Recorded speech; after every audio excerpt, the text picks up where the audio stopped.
So the dodge and burn tools. So we can use the dodge and burn tools directly on our photo, but they call this what's called destructive editing. So if I were to add a little highlights onto the actual background photo and add highlights, that looks great, but I'm stuck. If I ever want to go back and I'm further down in the project, I can't go back and change it.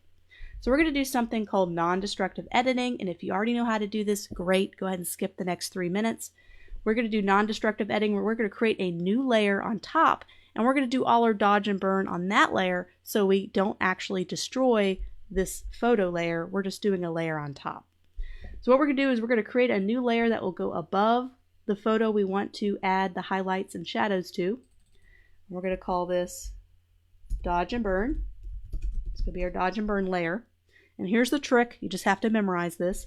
You're going to go up. We're going to fill it with a 50% gray. And you're going to understand kind of what's going to happen in a little bit. So we're going to go up to Edit. Go down to this little option that says Fill. And where there's going to be a selection in the contents, it's going to be called 50% gray. And it's going to add a 50% gray over the whole layer. You're just going to click on OK. And there's our 50% gray. And let's go ahead and bring this over the flowers as well, because I think I want to edit the flowers as well. So now that it's the top layer, dodge and burn, so that doesn't make sense. How is that going to help me? What we need to do is we need to change the blending mode on this layer. And we'll talk about blending modes a lot later on. But blending modes can be accessed in your layers panel. And here's all the different blending modes. It's going to let certain light and certain pixels through. So we're going to do the overlay, and you're just going to have to memorize this. So you can pause this, rewind it, and kind of go through this process a few times.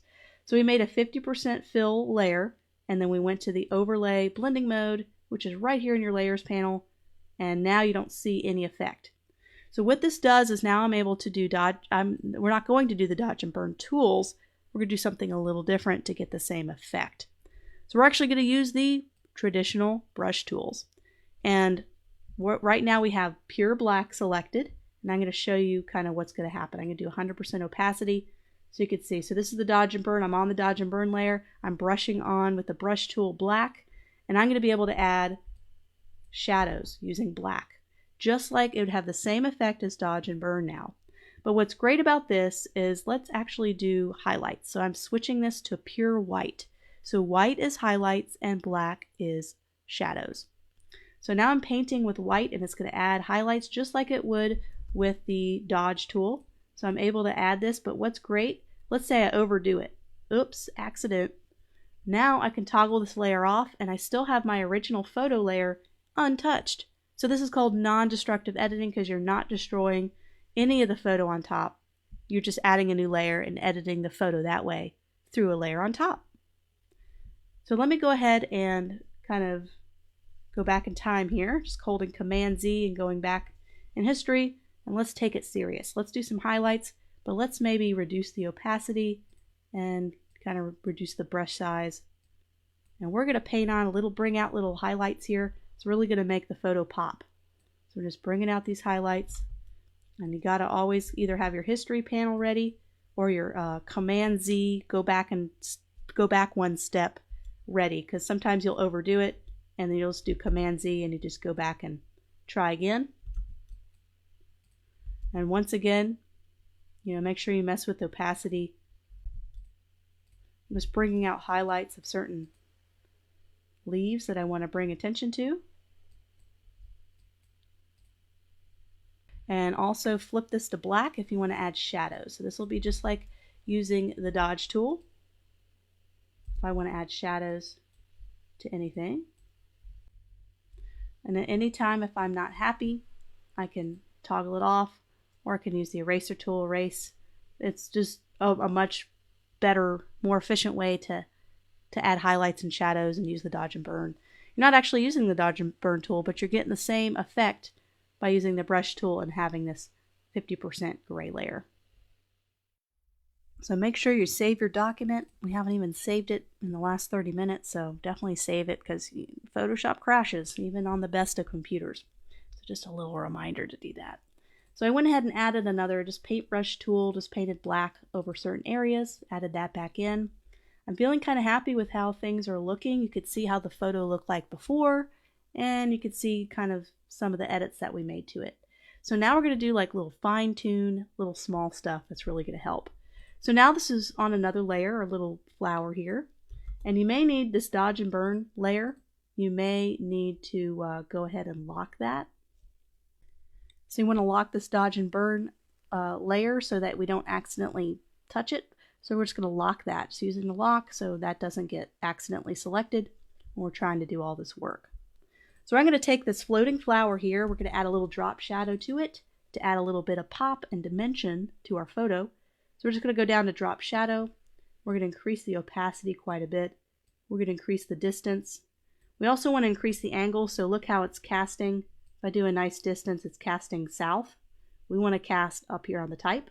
So we're just going to go down here to the angle, go all the way down. It's going to do the opposite of where the angle is. So the shadows are going to be now cast up top. So now let's increase is basically size feathers. So we're going to feather that. We're going to reduce the distance and reduce the opacity. So it just adds a little bit of shadowing to the type. So it looks like the flower is on top of Secrets. It gives a little more dimension. So just kind of adjusting certain layers. Click OK. We're going to do the same thing to the second flower. Do a little drop shadow. And it remembered all the settings from previous, so that looks great. So once again, adding a little dimension, a little pop. Let's add even more dimension to our type. So right now we have flat type. There's no bevel, embossing, there's nothing fancy going on here. I think with a very traditional book, we can get away with more traditional treatments, maybe some gold, some beveling, some fancy type. So we're going to work with layering styles next, or layer styles. And layer styles can be super powerful if you know how to use the tools effectively. So we're going to start with garden. We're going to go ahead and, to get layer styles, we're going to double click this little extra area to the right of garden. Just double click it. We have our layer styles panel here, and you're going to be able to see all the dramatic effects we can apply. So what we want to do is we want to add a little bit of the bevel to it. So we're going to click on bevel and emboss. So what we're going to do is we're going to change this technique from smooth to chisel hard. So we're going to have chisel hard, and that's going to make a big difference. So once again, reduce that soften and increase the size. You can see how it kind of adds a really cool effect here. So let's increase that to 40, and that looks fantastic. Let's do 700. So very traditional looking. It almost looks 3D in some ways. So we're going to go ahead and we need to kind of adjust the color because it's a little dark right now. So I'm going to shading. And I'm not going to change any of these settings, but I'm just going to change this white highlight. I'm just going to change it to like a gold. And also just to kind of let you know these settings, there's something called gloss contour. And right now this is kind of a straight traditional contour. You can actually change this. It'll actually have quite a big effect on how the lighting kind of hits the bevel. So it's really about lighting and kind of how it's kind of reacting. So there could be one here that you like more than another. So there's where it was, and this kind of has a little, I think this has better lighting, I think.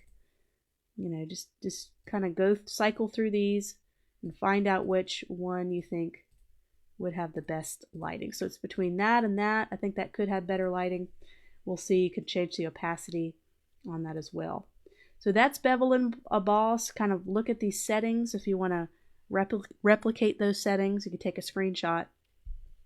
But we're going to go down to a couple things. Another way we can change color is going to gradient overlay, and we can add kind of a golden gradient to this to give it more dynamic color. So we're going to take kind of, this is a default gradient. You can load your gradients by default. There's a metals one. So I'm just going over to this little settings icon and calling up our metals. And I think that's the same thing. So I'm going to take this orange kind of color and I'm going to double click this gradient. And we're going to be changing this. I don't like this yellow. I kind of like more of a dull gold. So I'm just going to make some changes to some of these colors.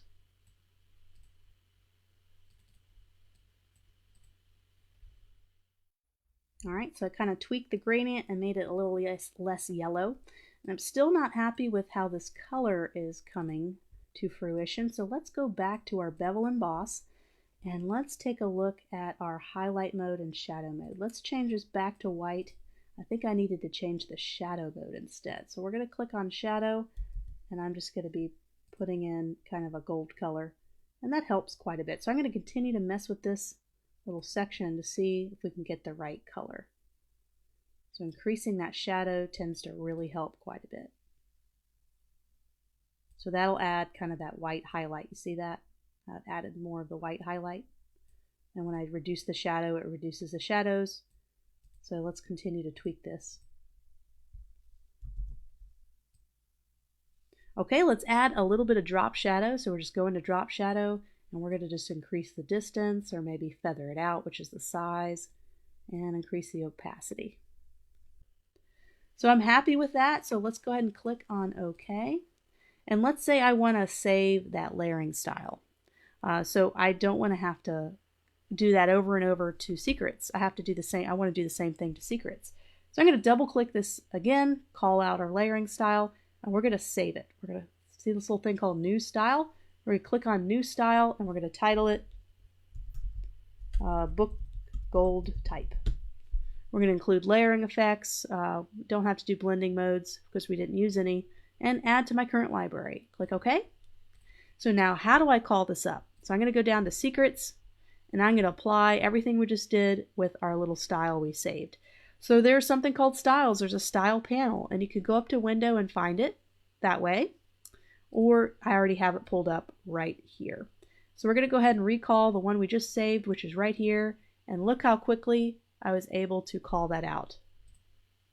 So now that we have this nice gold kind of effect, let's do a little something different. So I'm going to put strokes over here, and let's see if we can make this type white, because the orange was just there by default. That wasn't really anything we wanted to do intentionally.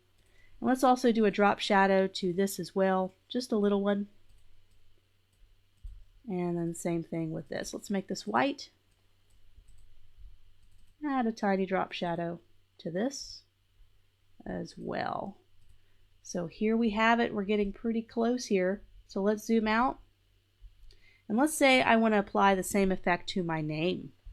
I could just go down to Styles, click on the gold, and voila, I have the drop shadow applied too. I don't have to do anything. I'm already done with that. Okay, so let's zoom out and get an idea of what we think about the book cover. So far, this is kind of what I feel like would be a final. You could do little tweaks, like we could maybe nudge this up just a little bit. If we didn't want so much of the type covered, we could slide it in and out, just depending on what we think would be a good cover. So there we have it. So that's the front cover. We still actually have a lot to do. We need to do the spine, and we need to see if we can maybe do a back and see how we would export this to a printer if this was a real project.